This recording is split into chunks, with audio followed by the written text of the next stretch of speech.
Bom dia. Quantos estão felizes com o Senhor? Amém? Amém.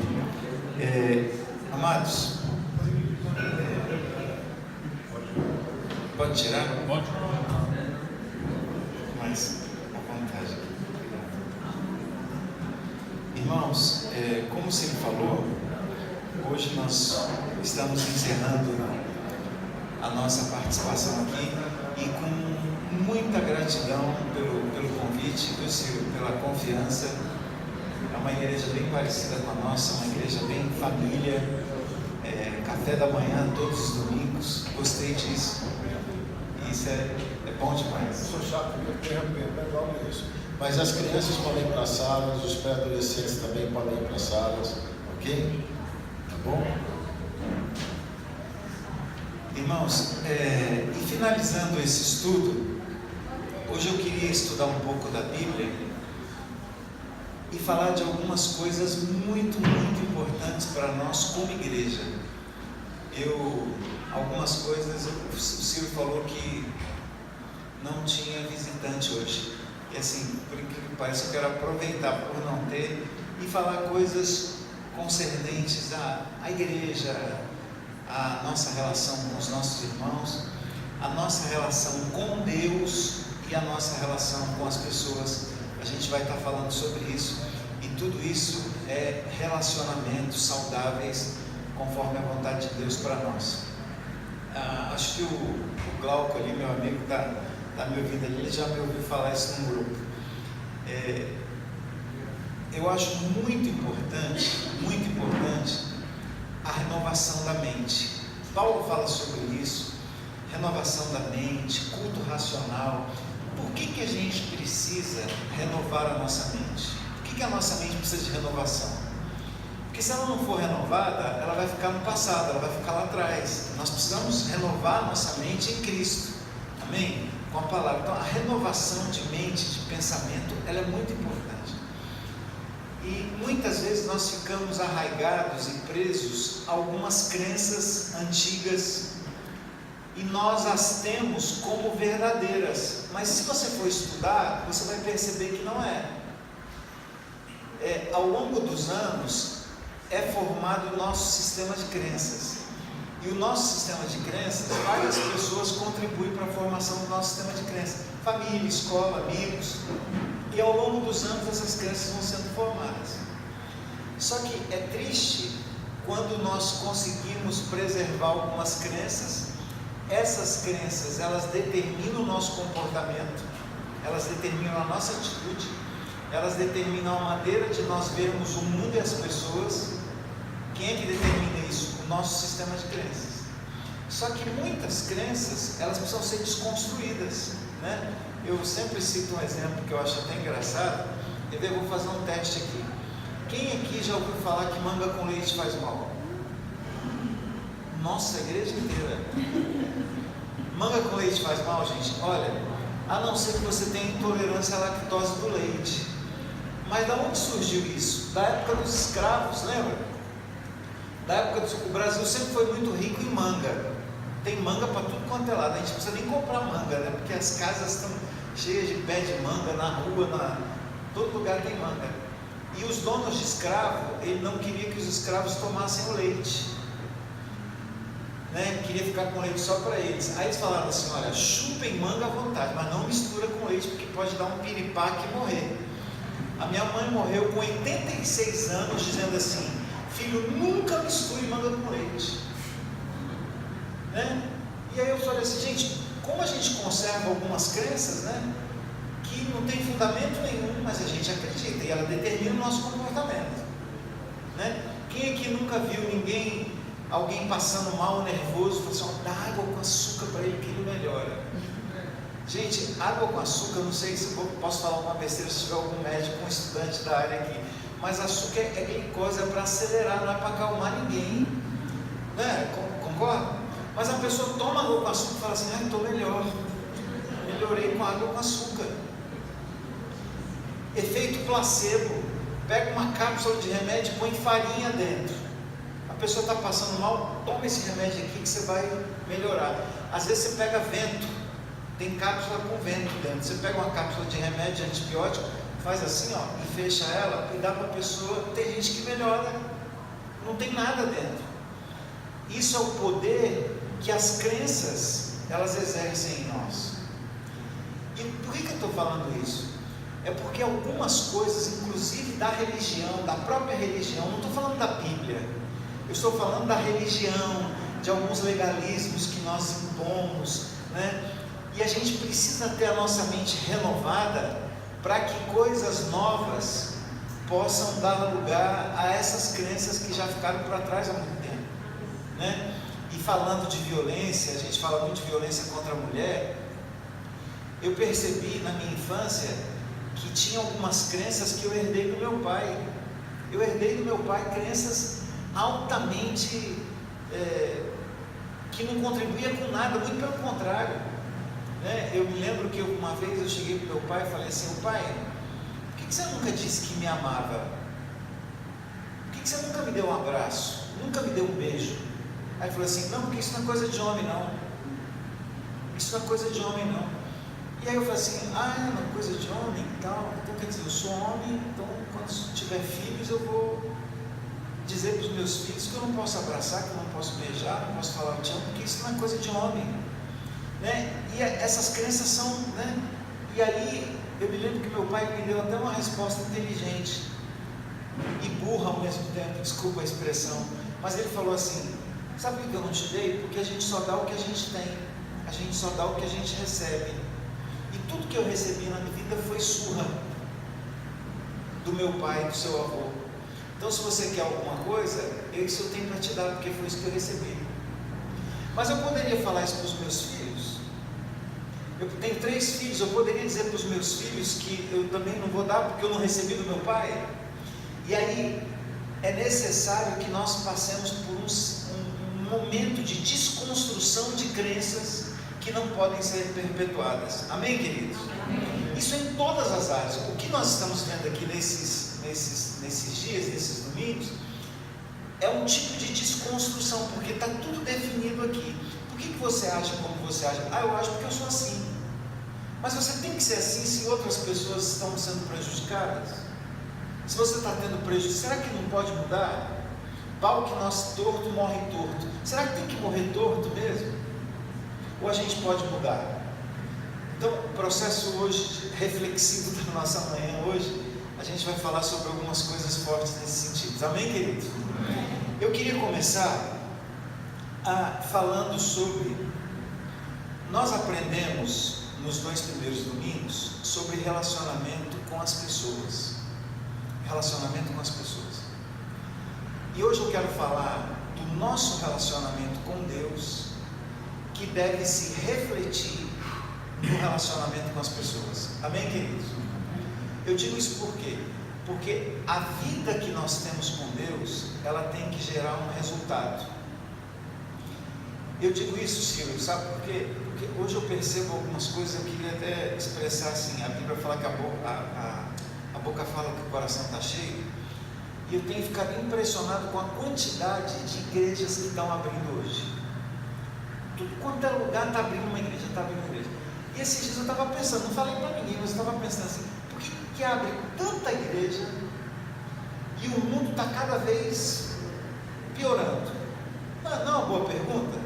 A igreja não é para restaurar, para contribuir para a comunidade, para que nós tenhamos uma sociedade melhor?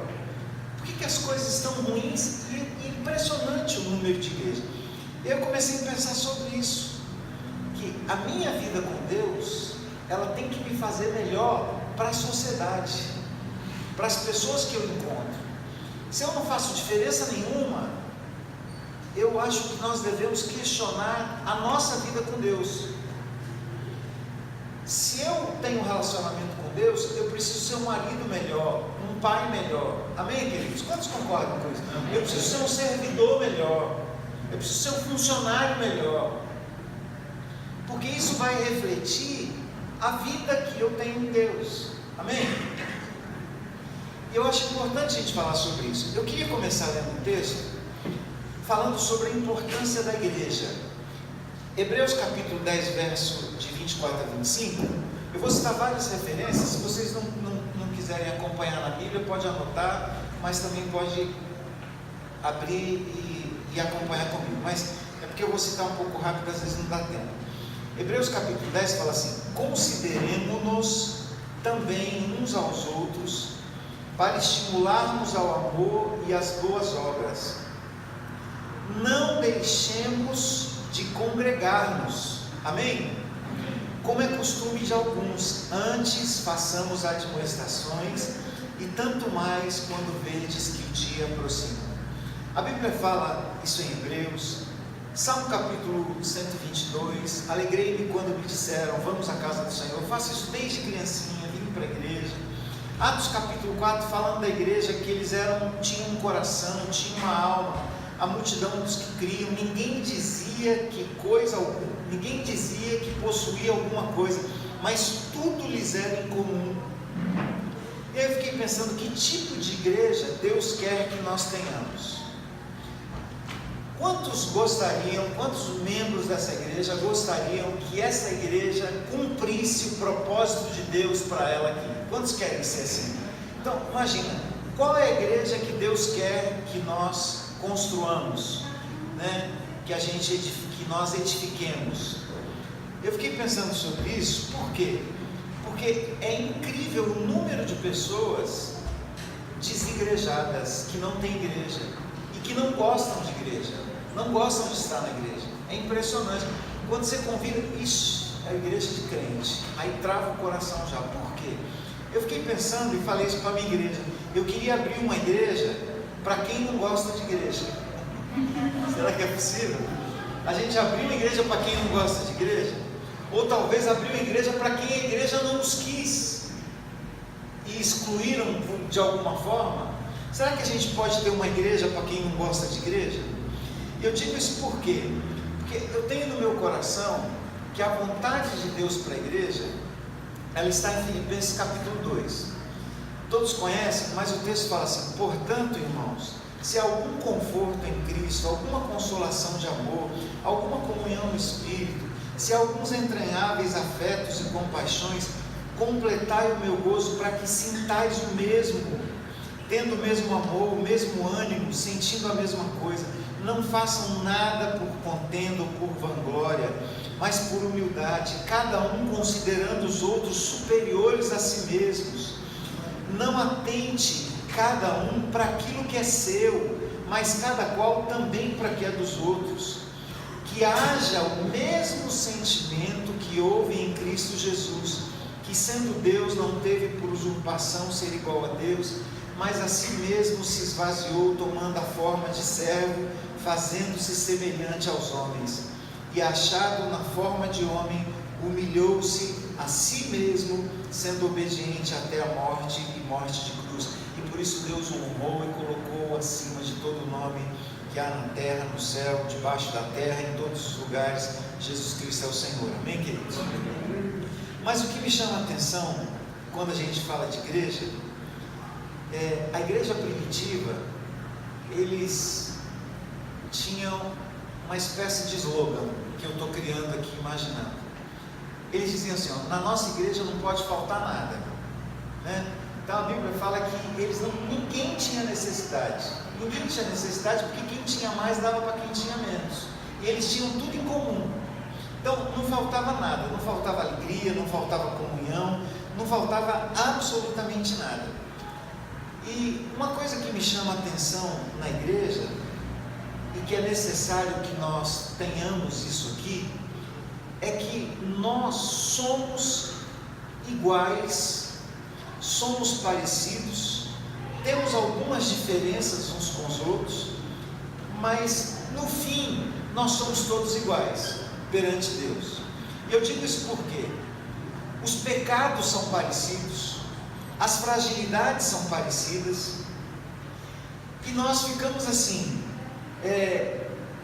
tudo que existe na igreja e que acontece dentro das relações, a gente precisa ter um olhar de compaixão, de misericórdia, porque esse sentimento de compaixão e misericórdia nós vamos precisar muito nas nossas vidas. Quantos precisam aqui de misericórdia e compaixão? todos nós precisamos. Mas nós, para recebermos a compaixão, a graça e a misericórdia, nós precisamos dar. E como é que nós usamos isso quando as pessoas erram? É impressionante. Muitas vezes nós julgamos alguém por causa de um tipo de pecado que para nós não é aceito de forma alguma. Só que a forma de lidar com esses pecados dificilmente nós seremos precisos numa exortação, numa admoestação, se nós não usarmos o nosso coração, a graça e a misericórdia de Deus. Amém, queridos? Amém. Nós não teremos êxito se nós não tivermos amor, compaixão e misericórdia com as pessoas que erram. Nós condenamos as pessoas por algumas coisas que elas fazem erradas. Só que muitas vezes nós escondemos outras coisas que em nós estão erradas também.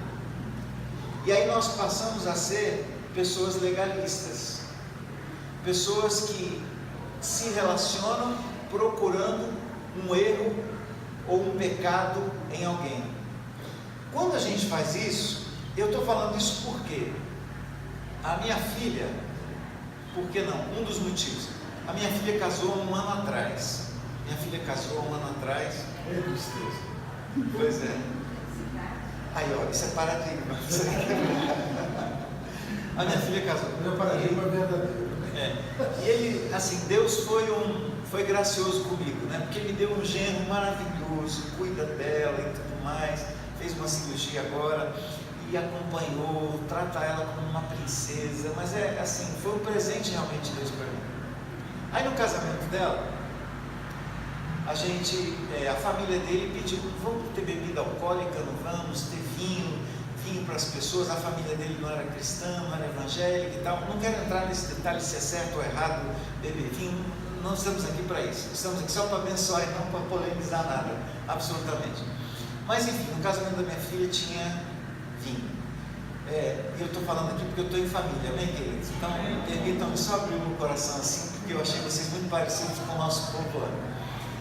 E foram algumas pessoas, alguns pastores, e depois surgiu alguns comentários: puxa vida, no casamento da filha do pastor tinha vinho, no casamento da filha do pastor tinha bebida alcoólica, né? E assim, foi um escândalo, um escândalo por causa disso. E eu fiquei pensando assim, às vezes, nós somos tão legalistas e tão duros com algumas questões, e somos coniventes com outras, só que é com a gente que acontece. Então você é complacente, conivente com os erros que você faz. Agora, quando alguém faz, aí você está com o olho ali na hora: eu vi. E a gente precisa ter o seguinte entendimento: na nossa visão bíblica, Deus, ele não vê tamanho de pecado. Eu entendo que Deus vê pecado. Concordam? Quantos? Deus vê pecado. A diferença de pecados e erros estão nas consequências. Concordam? Então assim, tem alguns erros que geram grandes consequências. Tem outros erros, pecados que geram menos consequências. Mas pecado é pecado. Amém, queridos? Então assim, não existe diferença de pecado. Eu só consigo ver pecado como pecado. O que difere são as consequências. E eu digo isso por quê? Porque, e aí a gente percebe que algumas pessoas são tão legalistas, e eu percebi, não quero julgar ninguém, mas depois notícias de ajuda, alguém pedindo ajuda: olha assim, meu marido, ele é tão radical, com erros, com pecado, mas ele é um cara machista, intolerante, trata mal os seus, trata mal os seus filhos, trata mal a sua esposa, mas é aquele cara que não pode errar, não pode errar, não pode errar. Então assim, nós precisamos ter um entendimento que o meu relacionamento com Deus, ele precisa refletir, primeiro, dentro da minha casa. Quantos podem dizer amém por isso? A Bíblia fala sobre isso, né? 1 Timóteo 5,8 fala assim: se alguém não cuida dos seus, especialmente os da sua família, tem negado a fé. O que a Bíblia fala? É pior que o incrédulo. Não é isso que a Bíblia fala? E às vezes a gente fica assim tão legalista com alguns tipos de coisas que acontecem, e a gente esquece que pecado é pecado. Todos nós somos pecadores. O que eu e você temos a ver com Adão? O que nós temos a ver com Adão? Olha como é que funciona o corpo, né?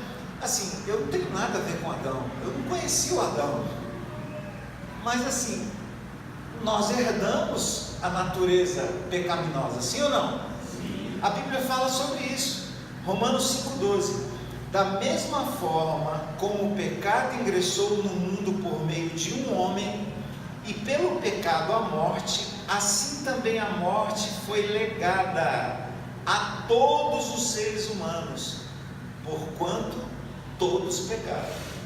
Então, ou seja, Adão pecou, todo mundo pecou. Aí você já está pensando: gente, mas o que eu tenho a ver com Adão? Não tenho nada a ver com Adão, né? Mas eu herdei.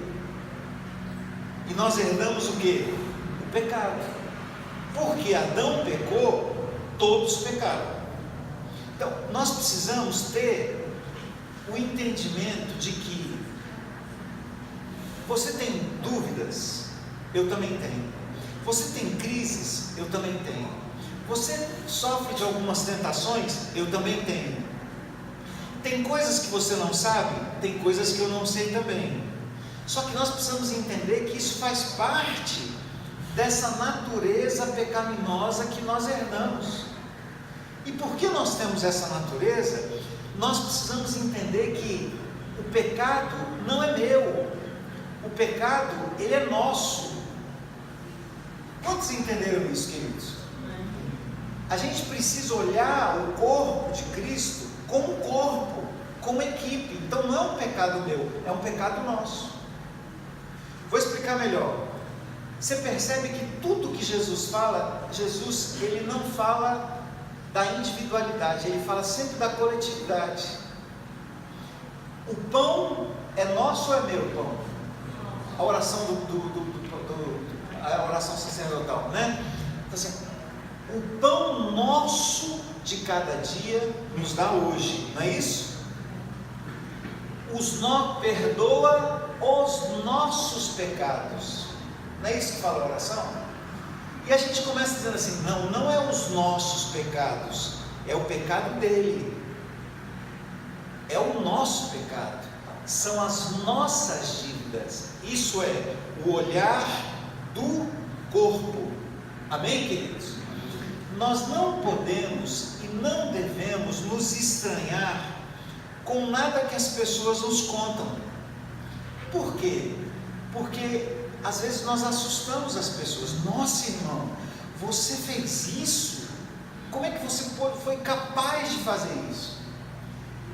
A forma com que nós recebemos o erro e as fragilidades das pessoas, muitas vezes assusta as pessoas, e elas falam assim: não quero contar mais, porque a sua reação já me travou aqui, eu não tenho condições de contar mais.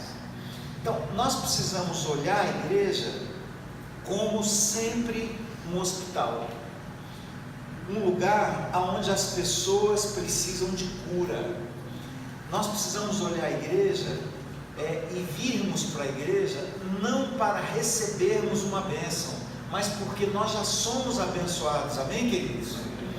Porque senão a gente vai entrar naquela teologia da prosperidade, que eu vou fazer alguma coisa para Deus, Deus vai me dar riqueza, Deus vai me dar bens. Deus não é Deus de barganha. Você pode dizer amém por isso? Deus não é Deus de troca.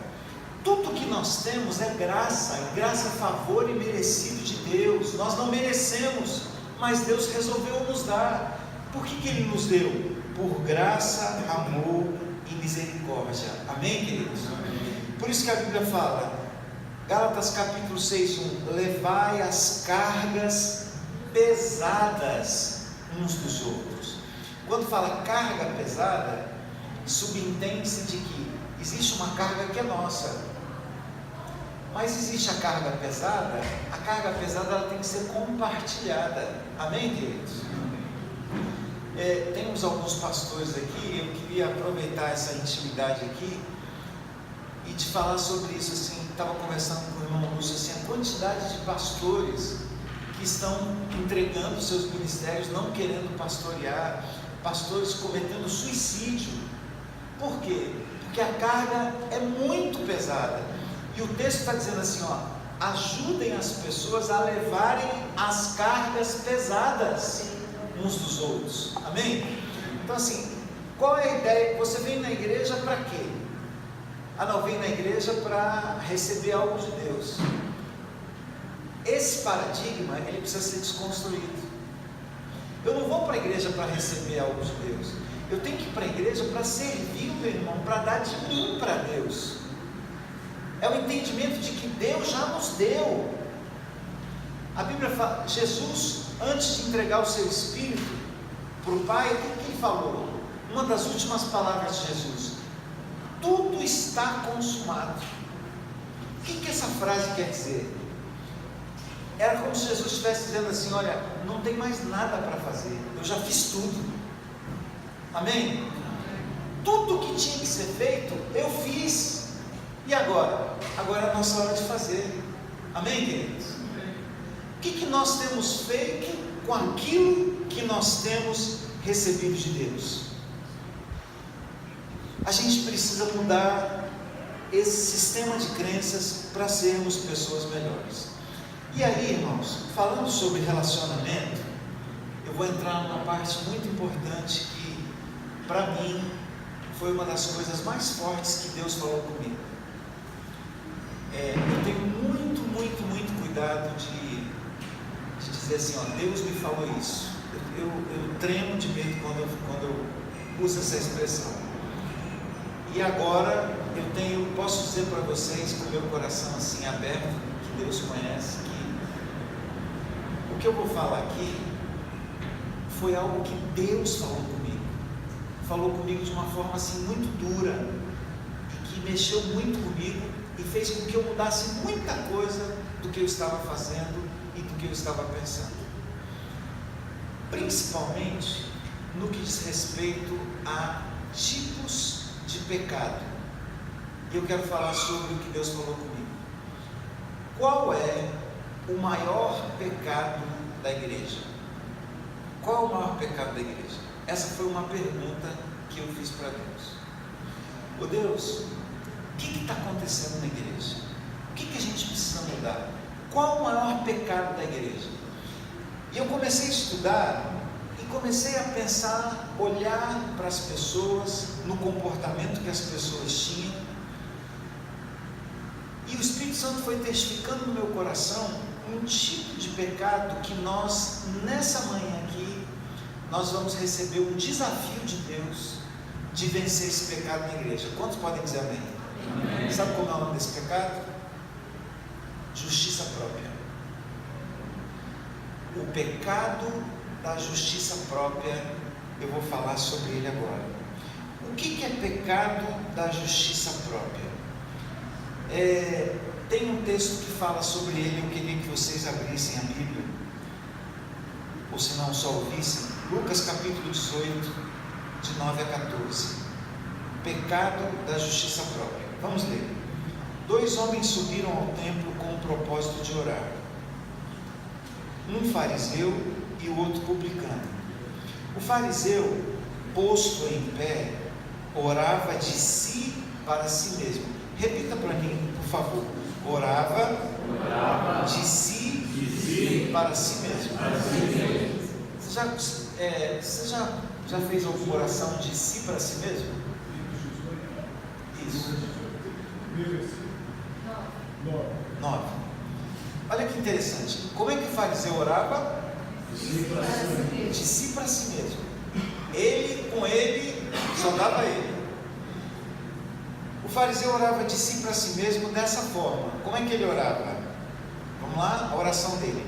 Ó Deus, graças te dou porque não sou como os demais homens. Eu não sou como eles. Entende? Você já percebeu algumas pessoas que você fala assim, olha, não, eu não sou igual a você, porque você faz e eu não faço. Começa a entender o que é justiça própria? Então assim, Deus, eu não sou como os demais homens, são roubadores, são injustos e adúlteros. Ainda mais, sou muito diferente desse publicano aí. O publicano era outra pessoa. E aí o fariseu dizia assim, olha, eu jejuo 2 vezes por semana, dou o dízimo de tudo que ganho. Do outro lado estava o publicano. O publicano, estando em pé, longe, não ousava levantar os olhos aos céus, mas ele batia no peito dizendo, ó Deus, sê propício a mim, pecador. Digo-vos que este desceu justificado para casa e não o fariseu, porque aquele que se exalta será humilhado, e aquele que humilha será exaltado. Oh, irmãos, que texto fantástico que Jesus deixou para nós. E esse texto fala de 2 pessoas. Fala de um que se humilha porque ele é pecador, e fala de um outro que está com todo tipo de pecado relacionado à justiça própria, porque a justiça própria fala de mim. A justiça própria, ela fala que eu sou bom, que eu faço isso, então eu mereço ser ouvido por Deus, eu mereço ser atendido por Deus. E o outro batia a mão no peito e falou assim, eu sou pecador, eu não consigo nem olhar para os céus. O que a Bíblia fala? Que ele foi justificado. O pecador foi justificado. E o justiça própria fariseu, o que aconteceu com ele? Ficou ele para ele. Deus não ouviu, Deus não atendeu, Deus não queria aquela oração, Deus queria ouvir a oração do publicano. E quando nós falamos isso, a gente precisa ter um entendimento, o seguinte entendimento. Vejam bem, quando você pega a Bíblia, você vai perceber que todas as promessas de Deus foram feitas para quem? Para quem? Para os justos. Quando a Bíblia fala em promessa, a Bíblia se refere ao justo. Todas as promessas são feitas para os justos. Vamos lá? Mateus 3,33. A maldição do Senhor habita na casa do perverso, porém a morada do... Aí eu vou falar do, vocês repetem justos, tá? Então vamos lá. Mas a morada dos justos, Ele abençoa. A vereda dos justos é como a luz da aurora, que vai brilhando mais e mais até ser dia perfeito. Provérbios 4,18. Não é meu esse telefone. Provérbios 4,18. Vamos lá, não para por aí não. Provérbios 10,3. O Senhor não deixa ter fome ou... Provérbios 10,6. Sobre a cabeça dos justos há bênçãos. Provérbios 10,7. A memória do justo será a memória eterna. Provérbios 10,11. A boca do justo é manancial de vida. Provérbios 10:24. Aquilo que teme o perverso, isso lhe sobrevém, mas o anelo dos justos Deus cumpre. Não para por aí, tem muito mais. A obra do justo conduz à vida. Provérbios 10:25. Como passa a tempestade, assim desaparece o perverso, mas o justo tem fundamento eterno. Vou falar para andar mais rápido. O justo jamais será abalado. O justo é liberto da angústia. A Bíblia fala que a geração do justo é livre e abençoada. Provérbios 11:28. Quem confia nas riquezas cairá, mas os justos reverdecerão como a folhagem. O fruto do justo é a árvore da vida. Olha que coisa interessante: pela transgressão dos lábios o mal se enlaça, mas o justo sairá da angústia. O homem deixa bem herança para os filhos, mas a riqueza do pecador é depositada para o justo. Na casa do justo há tesouro, o Senhor atende à oração do justo. Provérbios 24: por 7 vezes cairá o justo e se levantará. Tudo na Bíblia que se refere à promessa está direcionada para quem? Para o justo. Só que nós temos um problema. Sabe onde está esse problema? Problema entre aspas. Abra sua Bíblia em Eclesiastes 7:20. E alguém leia bem alto para mim, por favor. Qual é o problema? Na verdade, não há um injusto sobre as terras que faça o bem e julga bem. E agora? E agora? Você que leu, responde. Tudo na Bíblia está direcionado para o justo. Mas a gente acabou de ler que não há justo sobre a terra. Não há ninguém que faça o bem e não há ninguém que não peque. Como é que a gente fica diante dessa situação? Aí a gente precisa entender o seguinte: que o justo é aquele, veja bem, olha que interessante, o justo não é aquele que supostamente obedece os mandamentos. Quem é o justo na Bíblia? É aquele que crê e recebe o dom da justiça de Deus. Amém, queridos? Esse é um entendimento muito importante que nós precisamos ter. Ou seja, todas as vezes que nós insistimos em considerarmos pessoas boas, justas, aos nossos próprios olhos, aí nós agravamos a nossa situação diante de Deus. A gente bloqueia o próprio perdão de Deus, porque o próprio Pai Nosso diz: perdoa-nos assim como nós perdoamos. Se a gente não perdoa, o perdão de Deus não nos atinge. Muito bom, é exatamente isso. Por quê? Olha só, todas as vezes que eu me considero justo, porque eu obedeço, porque eu dou dízimo, porque eu ajudo as pessoas, essa é a justiça aos meus olhos, a justiça própria, é a minha justiça que eu estou criando. E aí, olha o que acontece, essa justiça aos nossos próprios olhos, Provérbios 21 fala sobre ela. Veja o que diz: todo o caminho do homem é reto a seus próprios olhos. Percebeu? Mas o Senhor julga as intenções do coração. Olha que interessante. O que diz o texto? Você é bom? Sou. Por que você é bom? Porque eu me vejo bom. É aos meus próprios olhos. Mas o Senhor sonda as verdadeiras motivações dos nossos corações. Amém, queridos? Olha que coisa interessante. Uma vez eu preguei na igreja um sermão com esse tema: coisas boas por motivos errados. Você consegue fazer alguma coisa boa com a motivação errada? É possível fazer? Sim. É possível você ajudar alguém e falar assim: eu vou ajudar porque lá na frente ela pode me dar um retorno, não é? O fato de ajudar é bom? Sim, mas o motivo está totalmente errado.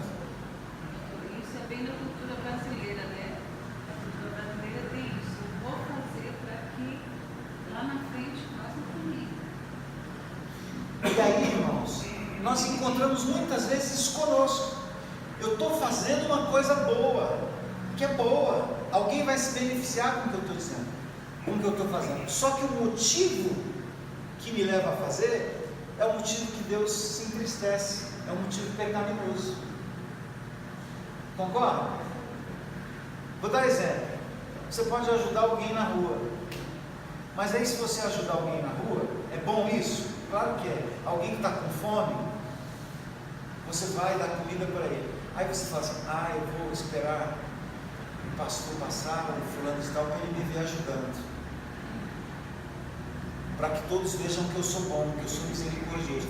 O ato de ajudar é bom, mas a motivação é pecaminosa. Amém? Por quê? Porque a Bíblia fala assim, ó, se você der com a mão direita, não deixa a esquerda ver não, porque o teu Pai que te vê em secreto te recompensará. A oração, como é que Jesus falou, nos ensinou a orar? Fecha a porta do teu quarto. Se você jejuar, não aparenta que está jejuando, não lava o seu rosto para ninguém saber que você está jejuando. Se você vai orar, entra no quarto, fecha a tua porta, porque o teu Pai que te vê em secreto te recompensará. Então, olha que coisa interessante. A justiça própria, ela faz com que nós façamos coisas boas para sermos vistos pelas pessoas. Aí são coisas boas, mas os motivos são totalmente equivocados. Como é que a gente descobre esse pecado da justiça própria? Como é que a justiça própria se manifesta em nós? Irmãos, para mim é tão grave, nosso irmão ali falou, é tão grave o pecado da justiça própria. Por que ele é grave? Porque ele anula o sacrifício de Cristo. Por que Jesus vai ter que perdoar o pecado? Por que Jesus teve que morrer? Se você é bom, se você se acha o cara. E aí, quando você tem esse sentimento de justiça própria, começa a aparecer os prejuízos e as consequências do pecado da justiça própria. Qual dos pecados da justiça própria? Quando você fala assim, olha, eu sou bom nisso. Se você fala que é bom nisso, em alguma coisa, você está esperando ser recompensado por aquilo que você faz. E aí, você começa a exigir das pessoas, e aí entra na parte de relacionamentos. Você começa a exigir das pessoas porque você fala assim, como eu tenho sido bom, então eu espero que eles me reconheçam. Por que eles têm que me reconhecer? Porque eu sou bom. Quando você tem a justiça própria, você começa a reclamar, murmurar. Por quê? Porque você fala assim, ó, eu não mereço passar pelo que eu estou passando. Eu não mereço. Por que eu não mereço? Porque eu sou bom. Uma vez eu estive na igreja, eu estava na igreja e me deu uma crise. Eu já tive umas 5, 6 crises renais. Dor de rim. Alguém já sentiu dor de rim aqui? Dor nos rins? Nossa, irmãos, é triste. Eu não sei como é que é a dor do parto, não. Nem quero saber. Mas não é brincadeira, não. E aí eu cheguei na igreja assim, com a mão aqui agoniada, eu tinha que pregar. Aí um irmão chegou para mim e falou assim, pastor, cadê a sua autoridade no nome de Deus? Cadê a sua fé? Você não pode ter dor no rim. Aí eu me senti o mais miserável de todos os homens, irmãos. Porque eu falei assim, puxa vida. Ele falou assim, é isso mesmo, isso é falta de fé. Você tem que orar e Deus vai te curar agora. Irmãos, vocês entenderam? Eu falei assim, meu Deus, porque se eu tenho um sentimento de justiça própria, eu vou falar assim, eu sou bom demais, a minha vida está no altar, então eu não posso ter dor nos rins. Entendeu a questão da troca? Então, eu vou ser bom para Deus, para as pessoas, para não ter doença nenhuma. Eu vou ter que dar alguma coisa para receber. Aí vem sentimento de reclamação, sentimento de murmuração, ingratidão, porque você vai pensar assim, eu não recebi o que eu mereço. O outro tinha obrigação de me dar, de me reconhecer. Essas pessoas não aceitam a exortação. Por que elas não aceitam a exortação? Por quê? Porque ninguém tem autoridade para me confrontar, porque eu sou bom demais, porque eu oro, porque eu jejuo, porque eu pago o preço, porque eu leio a Bíblia. E aí nos tornam pessoas rebeldes. Ninguém está qualificado para te liderar. Gera amargura, ressentimento, autopiedade, inveja. Por que ele tem e eu não tenho? Geralmente as pessoas que nutrem sentimento de inveja são pessoas que estão com o pecado da justiça própria. Porque a inveja, ela vem assim, puxa, eu queria tanto aquele carro, né? eu estou com a minha vida no altar, aí chega um irmão na igreja e já consegue um emprego, passar no concurso, e eu estou aqui anos e anos, e não, nada acontece comigo. Por que tem que acontecer com você? Deus é justo, amém, queridos? Mas a gente começa a alimentar o sentimento de que nós somos bons demais. E aí, ele passa a ser uma pessoa legalista. Quem é o legalista? Em suma, resumidamente, é a pessoa intolerante com a falha das outras pessoas. Quando nós insistimos em dizer que nós somos alguma coisa, nós estamos no pecado da justiça própria. Olha que sério isso. Essas pessoas legalistas, elas entendem o seguinte: eu faço, então eu recebo. E elas passam a viver na lei. Então assim, olha, a Bíblia diz, então é pecado. É pecado, é pecado. Irmãos, por favor, em nome de Jesus, eu não estou aqui fazendo apologia ao erro, ao pecado. Vocês podem dizer amém? Só para confirmar isso que eu estou dizendo. Da boca de uma ou mais testemunhas, toda palavra será confirmada. Tudo bem, gente? Pecado é pecado na Bíblia, amém? Pecado nos afasta de Deus, amém, queridos? Amém. Pecado e santidade não combinam. Mas eu preciso dizer o seguinte: quem é que julga? Deus. Quem é que sonda o coração? Deus. Nós não temos esse poder. Posso ouvir amém? Amém? Nós não temos esse poder. E esses legalistas, eles começam a viver no tempo da lei. E quando nós vivemos no tempo da lei, nós nos deparamos com um grande problema. Qual o problema de viver na lei? É porque a Bíblia fala o seguinte, vamos para a Bíblia. O problema de viver na lei é porque tudo de errado que você faz na lei já é uma maldição. E o que a Bíblia fala sobre isso? Olha só, Gálatas capítulo 3, 10 e 11. Todos quantos, pois, são das obras da lei, estão debaixo de maldição. Então, lei gera maldição. Descumprimento da lei gera maldição. Porque está escrito: maldito todo aquele que não permanece em todas as coisas escritas no livro da lei para praticá-las. Vou repetir. O que a Bíblia chama? Maldito é aquele que não permanece em todas as coisas escritas no livro da lei para praticá-la.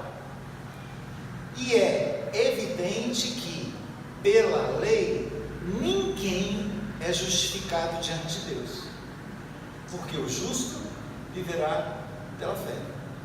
Então vamos lá. Pela lei, ninguém pode ser justificado diante de Deus. Amém? Por que pela lei ninguém pode ser justificado diante de Deus? Resposta: porque ninguém nunca conseguiu cumprir a lei. Aonde está isso? Tiago 2:10. Olha o que diz Tiago 2:10. Qualquer que guarda toda a lei, mas tropeça em um só ponto, torna-se culpado de todos. Vocês perceberam? Então vamos lá. Quem é o justo? O justo não é aquele que observa os mandamentos de Deus, é aquele que recebeu o dom da justiça de Deus, foi justificado por Deus. Amém? Agora, aquele que vive na lei, ele está sob maldição. Por quê? Porque ninguém nunca cumpriu a lei. E o texto de Tiago fala assim: qualquer que guarda toda a lei, mas tropeça em um só ponto, fica culpado de todos. A lei, ela é como um colar de pérolas. Quando cai uma pedrinha, cai todas. Por isso que nós estamos vivendo aonde? No tempo da graça. Por quê? Porque a lei, ninguém conseguiu cumprir. E por isso nós precisamos aprender a perceber a justiça própria em nós e rejeitá-la, porque ela é uma grande armadilha. Os fariseus, eles ainda persistem no nosso meio. E eu falo isso assim com muito cuidado, assim como se eu estivesse na minha igreja. É uma bênção orar, irmãos. É uma bênção orar. Não pare de orar. Ore, mesmo que você não sinta vontade. Sabe por quê? Porque o nosso espírito luta o tempo inteiro com a nossa carne. Então assim, às vezes que eu não tenho vontade de orar, o que acontece? Eu não tenho vontade de orar. São às vezes os momentos que eu mais oro. Por quê? Porque eu estou indo contra a minha carne. Então não pare de orar. Não pare de ler. Eu estou sem vontade de ler. Leia a Bíblia sem vontade.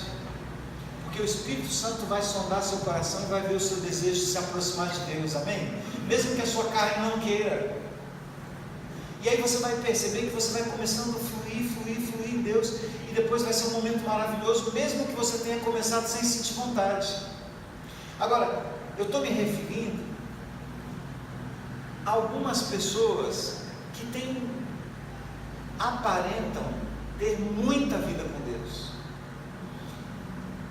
Só que o discurso e as ações não são coerentes com o que nós vemos essa pessoa fazer para Deus, entende? Você passa dias, toda semana, subindo no monte para orar, buscar a presença de Deus. E quando você desce do monte, você encontra alguém que precisa mostrar misericórdia e você não demonstra. Aí eu fico perguntando assim, que mudança que orar em cima do monte fez na sua vida? Compreenderam isso, querido? Estou falando isso com muito cuidado, sem julgamento, sem juízo de valor, absolutamente nada.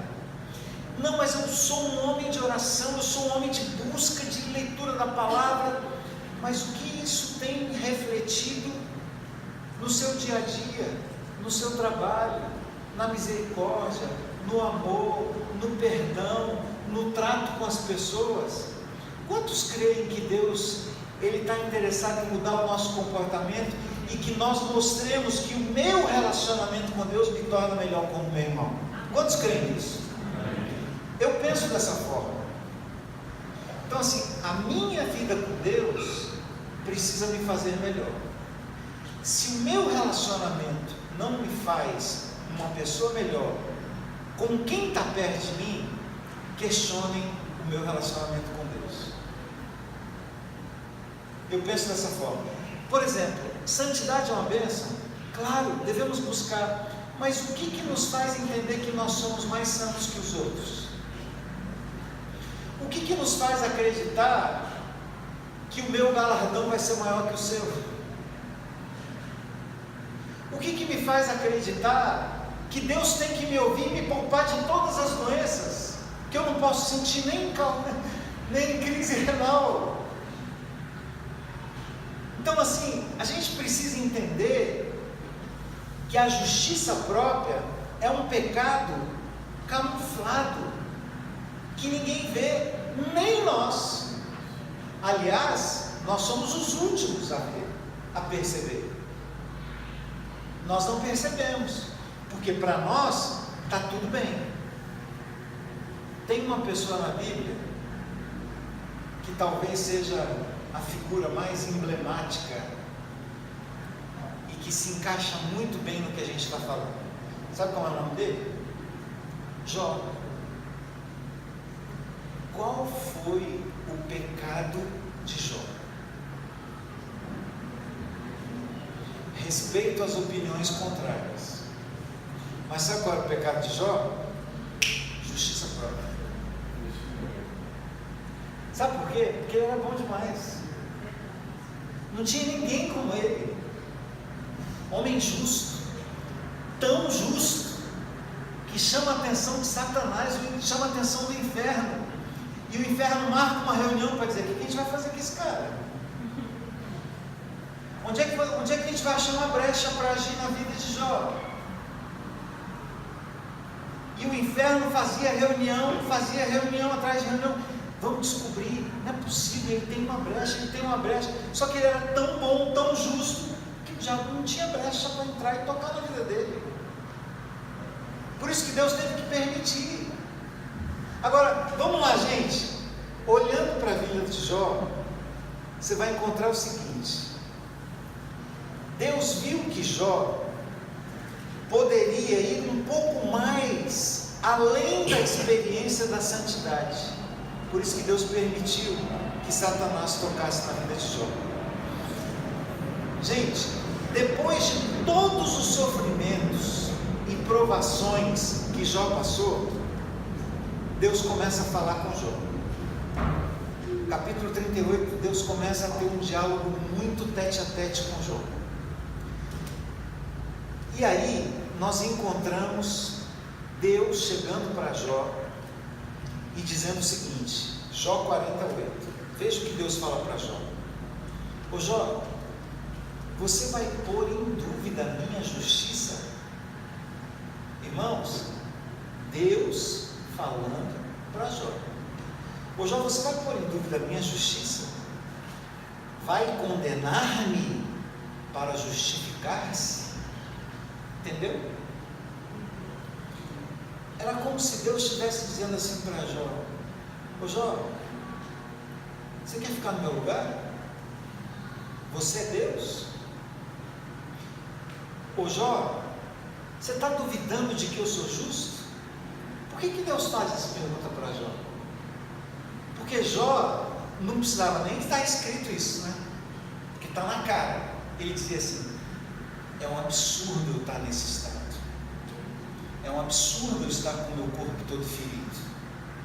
É um absurdo eu estar doente, ter perdido os meus filhos e perdido todos os meus bens. É um absurdo. Deus não pode ser justo. Deus não é justo. Ele pode não ter dito com essas palavras, mas todas as reações, as atitudes de Jó indicavam que ele dizia: não é possível que Deus é justo.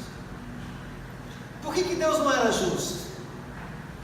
Porque Deus, ele tinha sido justo quando ele tinha tudo. Ele tinha saúde, ele tinha uma mulher, ele tinha filhos, ele era muito rico. E quando nós temos tudo, aí Deus é justo. Entende? Agora, se eu tenho um cálculo renal, Deus não é justo comigo, porque eu sou homem de Deus, não posso ter cálculo renal. Compreende como é que é a justiça própria? E por isso Deus fala assim: ô Jó, você está questionando a minha justiça? Teve uma época que você me achava justo. Quando você tinha tudo, quando você tinha saúde, eu era justo. E agora que você não tem nada, eu não sou mais justo?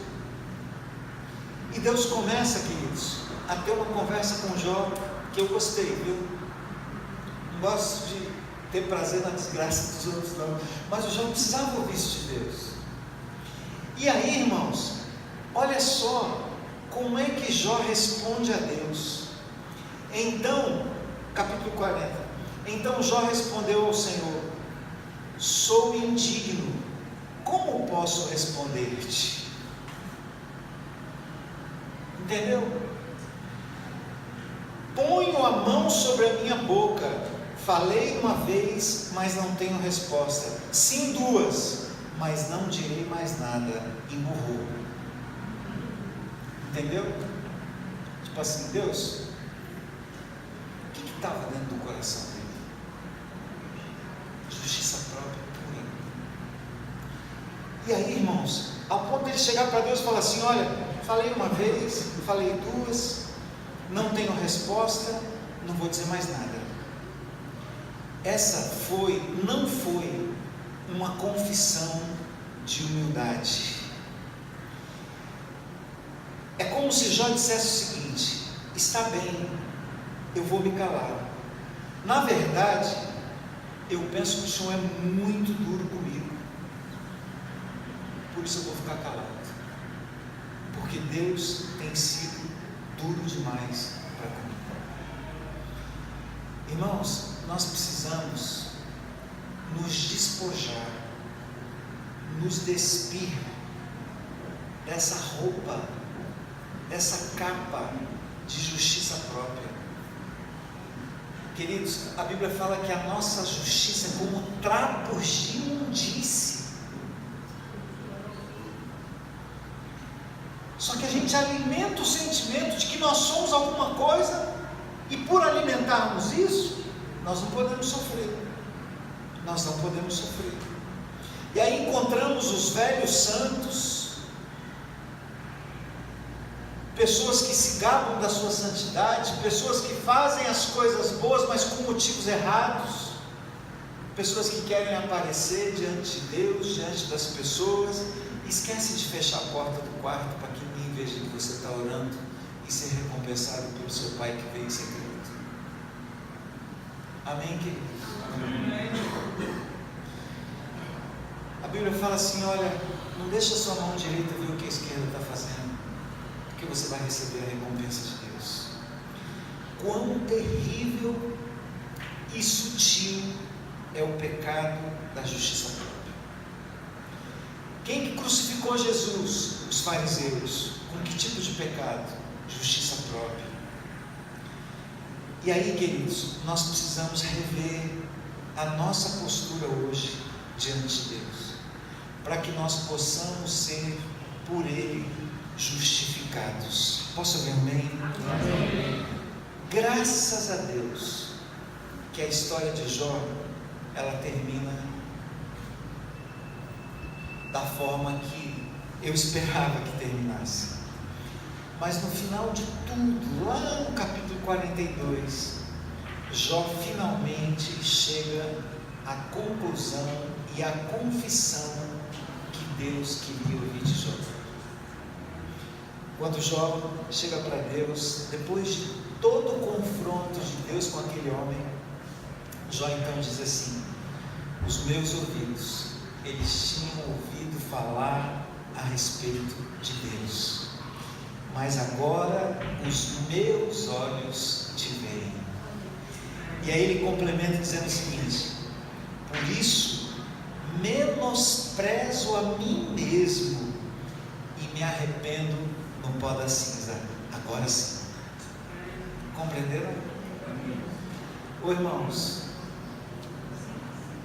eu espero que Deus, que não seja preciso Deus nos levar a passar por momentos tão duros como os de Jó, para que a gente reconheça que nós não somos nada. Amém? Para que nós nos despojemos dessa capa, dessa roupa de justiça própria. Depois de ser repreendido, Jó fala assim: eu conhecia Deus de ouvir falar, mas agora os meus olhos te veem, e porque os meus olhos te veem, eu me arrependo no pó da cinza. E foi a partir desse momento que Deus começou a abençoar Jó novamente.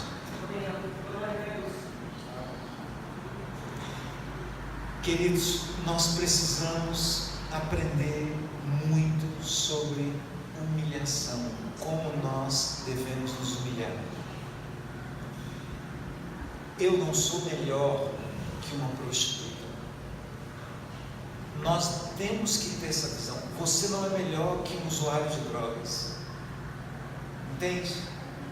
Porque quando a gente vê as pessoas, aí nós olhamos e falamos assim: ixi, ela tem algumas coisas que graças a Deus eu não tenho, mas você tem outras. Entende? Você pode não ter aquelas, mas você tem outros. Graças a Deus que eu não tenho esse pecado de adultério. Graças a Deus mesmo, querido. Graças a Deus mesmo. Só que a maledicência não conta. Entende? A fofoca não conta.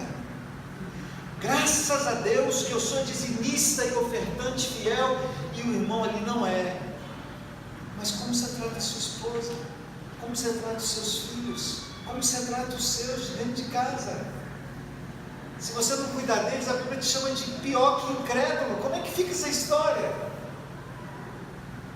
Entende? 2 pesos, 2 medidas. Eu não posso julgar porque eu vou ser julgado. Eu tenho que julgar as minhas atitudes e não as atitudes das pessoas, para não cair no pecado da justiça própria. Mateus 23, 12 fala assim: todo aquele que a si mesmo se exalta será humilhado, mas aquele que a si mesmo se humilhar será exaltado. A palavra de Deus nos diz isso. Amém, queridos? Tem um texto de João 5,44 que eu gosto muito, acho muito forte. Como vocês podem crer? Como vocês podem crer? Se aceitam glórias uns dos outros, mas não preocupam com a glória que vem do Deus único. Nós nos preocupamos com a nossa glória, com o nosso bem-estar, com a nossa santidade. Eu sou homem de Deus, eu sou profeta de Deus, eu oro, eu jejuo.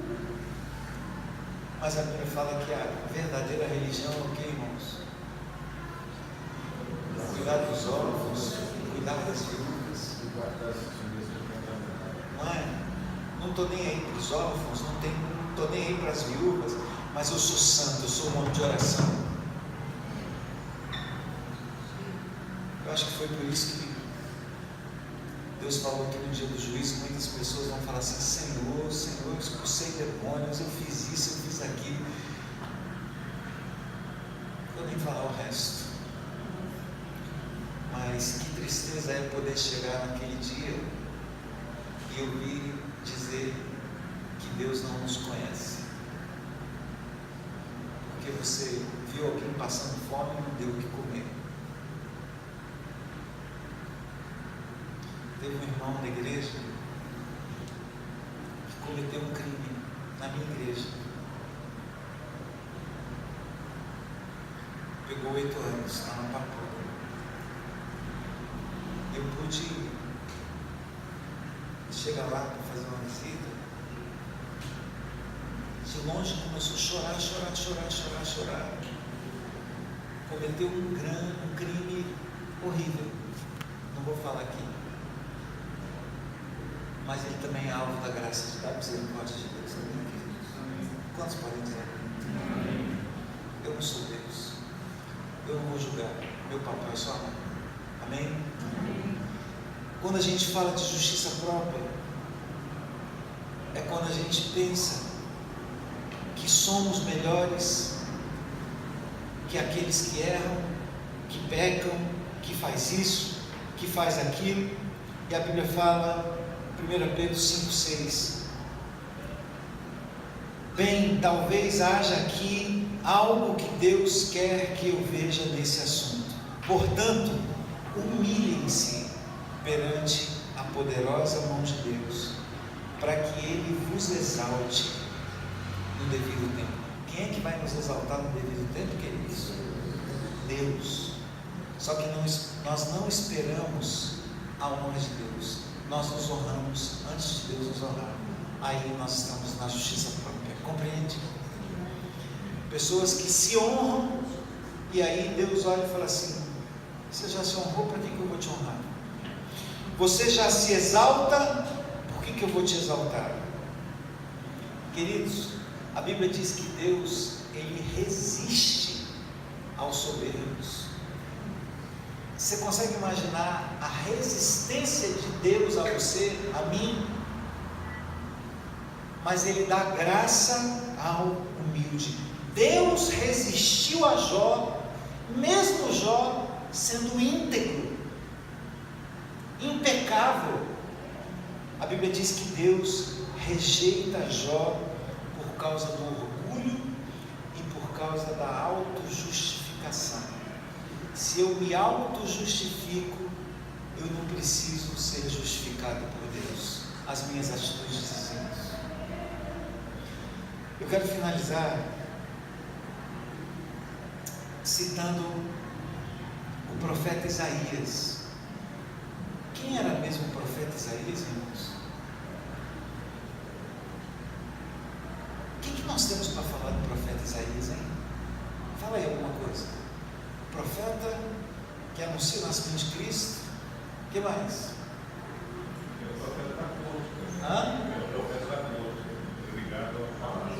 Homens de Deus? Quantos acham que Isaías era um homem de Deus? Tem um livro da Bíblia, só dele. Um livro inteiro da Bíblia. A Bíblia diz que um dia ele teve uma visão da santidade de Deus. Nós não estamos falando de Jó agora. Não estou falando dos pastores aqui da igreja. Não estou falando de você não. Eu estou falando do profeta Isaías. Profeta Isaías. A Bíblia fala o seguinte: ele teve uma visão da santidade de Deus. Como é que foi essa visão? No ano em que o rei Uzias morreu, Isaías falou assim: eu vi o Senhor assentado num alto e sublime e exaltado trono, e a água de suas vestes enchia o templo. Então eu gritei: eu não posso ver a santidade de Deus. Isaías falou isso. A Bíblia fala que Isaías dá um grito e fala assim: ai de mim, eu estou perdido. Por que eu estou perdido, desgraçado? Sabe por quê? Porque eu sou um homem de lábios impuros e habito no meio de um povo de impuros lábios, e os meus olhos contemplaram a santidade de Deus. Quem estava falando isso? Isaías, irmãos. Isaías tinha consciência, por mais que ele era usado, um homem tremendo na presença de Deus, ele contempla a santidade de Deus, e no momento que ele contempla a santidade de Deus, eu não posso, eu não tenho condições de olhar essa santidade, porque eu sou um homem de impuros lábios, meu povo é um povo de impuros lábios, e os meus olhos viram o Rei, o Senhor dos exércitos. Quando Deus ouve esse grito, Ele dá ordem a um anjo e fala assim: olha, saiu um anjo do altar com a brasa viva e toca nos lábios dele, e o Senhor diz assim: olha, a sua culpa foi removida e o seu pecado foi perdoado. Isaías, sabe por que seu pecado foi perdoado? Porque você era como aquele publicano que nós lemos: Senhor, ai de mim, sou pecador, estou perecendo, tem misericórdia, tem compaixão da minha vida. Queridos, não existe oração com esse nível de contrição, quebrantamento, reconhecimento de que nós não somos nada, que não tem uma resposta imediata de Deus, dizendo assim: querido, você está perdoado. Você está perdoado, não é nem porque você se arrependeu propriamente dito dos seus pecados, é pelo reconhecimento que você tem da minha grandeza e da tua justiça como trapos de imundície. Então seja perdoado, seja justificado por mim, diz o Senhor. A resposta é imediata de Deus para nós, quando Deus encontra esse coração quebrantado, contrito, arrependido, que diz: Senhor, eu não mereço. Se a tua graça e misericórdia não se renovar para com a minha vida, eu vou ser consumido. Eu gostaria, queridos, que nós refletíssemos nessa manhã sobre essas questões. O que é, e eu queria que vocês ficassem com essa pergunta: você tem vida com Deus? Você vai dizer: amém, eu tenho. Mas o que a sua vida com Deus tem transformado na prática, realmente, na sua vida, no dia a dia? O que? Se não tem refletido nas pessoas, então a gente precisa se questionar.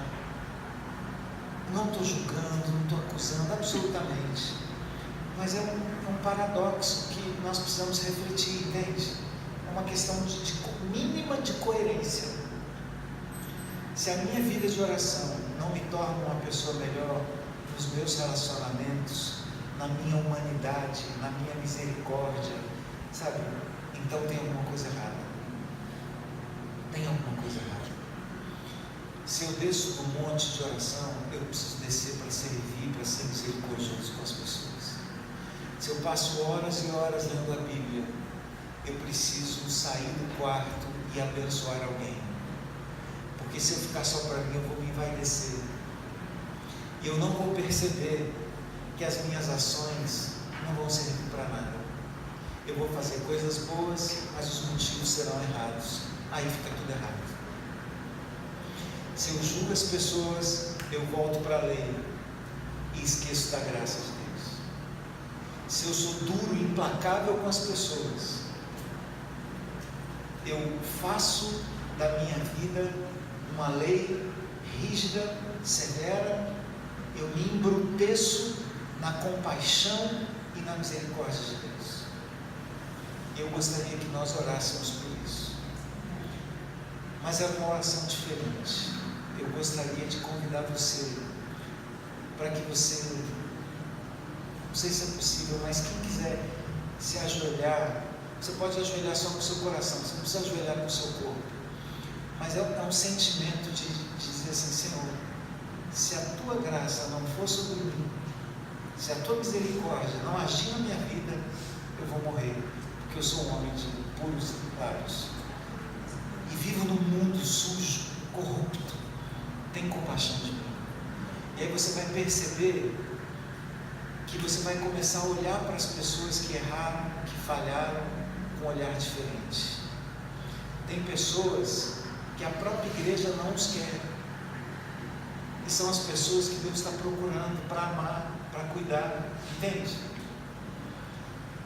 As pessoas que Deus quer que esteja aqui conosco, mas nós não queremos elas aqui conosco. Deus quer, mas nós não queremos. Por que não? Porque não bate, tal, por causa disso, daquilo, e aí nós nos apegamos a tantas picuinhas, tanta coisinha, tanto legalismo, tanta coisa que nós criamos dentro do nosso pecado da justiça própria. Eu gostaria que nós orássemos e que Deus nos desse um coração contrito, quebrantado, porque esse Deus não despreza. Amém, queridos? Vamos fechar os nossos olhos. Se você quiser se ajoelhar, se você quiser, sei lá, se jogar, deitar, mas eu queria que nós orássemos por isso. Eu preciso disso, queridos. Eu preciso disso todos os dias. Todos os dias. Sabe por que nós precisamos? Porque o nosso coração é enganoso. Enganoso é o coração mais do que todas as coisas. Enganoso. Como é que o coração te engana? Quando ele faz você acreditar que você merece mais do que as pessoas. Quando é que o coração te engana? Quando você começa a pensar que é alguma coisa. E aí você começa a citar os seus títulos, os seus cursos, o que você fez, isso, tal, tal, tal. Miserável homem que sou, quem livrará o meu corpo dessa morte? Arrependo-me no pó da cinza, porque eu pensava que eu era justo, e por pensar assim, eu queria atrair o favor de Deus como pagamento das minhas bondades, das coisas boas que eu fiz. Queridos, tudo que nós temos é fruto da graça e do amor de Deus por nós. Por mais que você se dedique, por mais que você trabalhe para Deus, você não compra Deus com isso, você não compra Deus. Deus não está à venda, as bênçãos de Deus não estão à venda. Eu queria que nós orássemos por isso, que você colocasse o seu coração lá embaixo, para que a honra de Deus se manifestasse na sua vida. Não queira se honrar, Deus vai honrar você no seu devido tempo. Vamos orar por isso. Pai, nós te agradecemos por esse tempo precioso aqui que o Senhor reservou para nós. Senhor, como igreja, nós nos arrependemos no pó da cinza. Não é apenas o nosso joelho que se dobra, é o nosso coração, é o nosso ego, porque é do nosso ego que procedem todos os pecados, eles saem dali. E hoje nós queremos submeter o nosso ego ao senhorio de Cristo Jesus. Essa igreja não vai ser só mais uma igreja da cidade, mas ela vai ser igreja relevante para a sociedade, para as pessoas, para a comunidade, para os amigos, para as pessoas traumatizadas com igreja, que não querem ir à igreja, por decepções, por frustrações. Senhor, que as pessoas encontrem em nós colo. Dá-nos o coração do povo samaritano, porque os levitas, aqueles que tinham títulos, desdenharam da situação daquele homem que tinha sido assaltado. Mas eram as pessoas que ministravam na tua casa, e de repente aparece um e cura suas feridas. Senhor, nos ensina a curar as feridas das pessoas, nos ensina de uma forma correta, de uma forma misericordiosa, compassiva. Ensina-nos a entender que a tua igreja é um hospital, que aqui os enfermos serão curados na alma, no espírito, nas emoções, que as pessoas se sentirão amadas, não discriminadas. Tira de nós, ó Deus, todo tipo de preconceito. Tira isso de mim, tira isso dos líderes, Senhor, e faz-nos entender que se a tua mão não estiver sobre nós estamos perdidos. Por isso, Pai, abre os nossos olhos agora para enxergar a nossa justiça própria.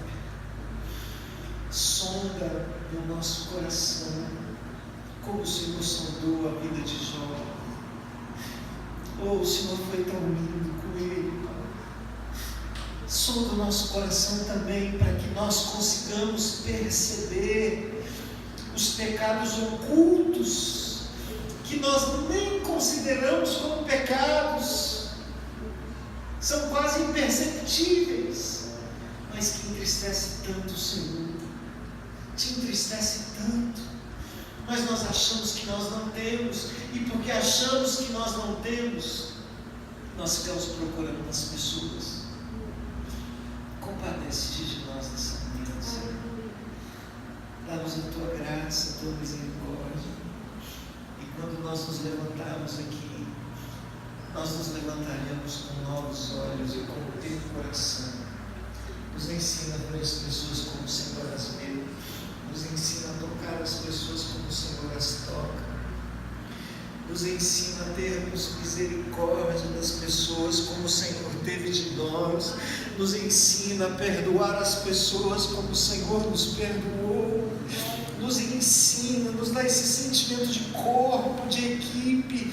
Não é o meu pão, é o nosso pão. Não é o meu pecado, são os nossos pecados, são as nossas dívidas. Está tudo no plural. Dá-nos essa visão, Senhor, para que a gente não chegue diante do Senhor e o Senhor diga que não nos conhece.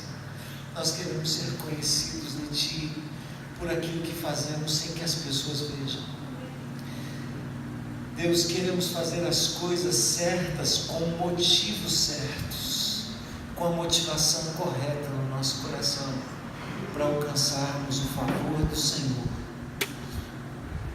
Recebe a nossa adoração, a nossa gratidão e o nosso compromisso hoje, Pai, de vivermos de forma diferente. Perdoa-nos, Senhor, pelo pecado da justiça própria. Nos perdoa. Nos perdoa, Senhor, pela autojustificação. Nos perdoa por acharmos que somos alguma coisa. Tenha misericórdia de nós. Nós confessamos isso com um pecado oculto, camuflado dentro de nós, na nossa mente, no nosso coração. Mas hoje nós recebemos a justificação do Senhor e uma nova chance para recomeçarmos como o Senhor deseja para nós. Essa é a nossa oração em nome de Jesus. Coloque a mão no seu coração agora. Eu queria que você repetisse essa oração comigo. Diga assim: Senhor Jesus, nessa manhã eu entendi muitas coisas que estavam escondidas dentro de mim, que a minha mente, o meu coração me enganaram, Senhor, mas hoje o Senhor me mostrou a necessidade de confissão diária do pecado da justiça própria, porque tudo que eu tenho vem do Pai das luzes, que é o Senhor. Tudo que eu sou é fruto da Tua graça e da Tua misericórdia sobre a minha vida, em nome de Jesus. Amém, amém e amém. Pode ficar de pé. Eu queria que você desse um abraço a uma pessoa que está do seu lado, bem apertado, e dissesse para ela assim: olha, tudo é nosso, o pão é nosso, os pecados são nossos, as dívidas são nossas. Amém, querido? Deus abençoe vocês. Foi uma alegria, um prazer enorme estar com vocês nesses dias aqui. Amém? Pastor Silvio, obrigado. Obrigado. Meu querido, deixa eu só te falar.